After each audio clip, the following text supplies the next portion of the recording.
Okay, today what I'm going to show you is a stirrup strap. It's a really handy little strap that's used to help stabilize digits and toes. Basically what we're doing with it is we're wrapping it around the top, bringing that around to the plantar surface or underneath the foot and crossing them over like that. It's used to help stabilize the toes as far as keeping them straight in that direction, but also if they start to get a bit wobbly and a bit crossed over like that, as they can with plantar plate issues, you can use and you can adjust the angles of the stirrups to try to help straighten them and keep the toes straighter.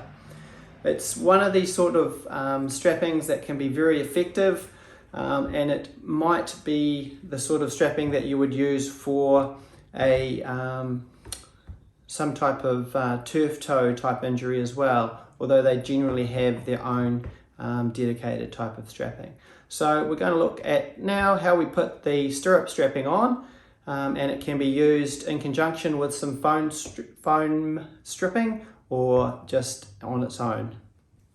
Okay, a simple stirrup strapping, really useful type of strapping to help change the alignment of the toes, help to reduce some of the pressure on the plantar plate that runs up and through here, and helps to straighten out retracted or curly toes.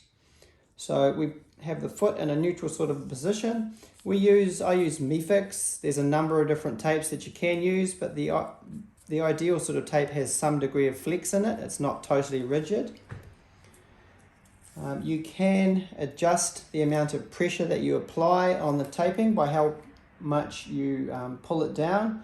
When you're putting it over the top here, you make sure that it is over the proximal and the distal joints so that it's not bending the toe over.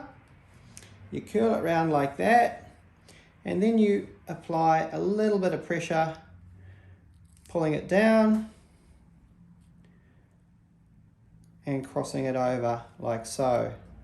So what you can imagine is that then it becomes very hard for that toe to want to pull back up like so. Alright, it's best applied early in the morning when the feet are nice and dry, because that's when it will stick the best. Start off slowly with changing the angles and the position, because it might be a little bit uncomfortable and put a little bit much pressure on the top here if you try to pull it down too far. But you can see that that stops the toe from pulling up that way. So that's a stirrup strapping for a digital type deformity or a plantar plate injury.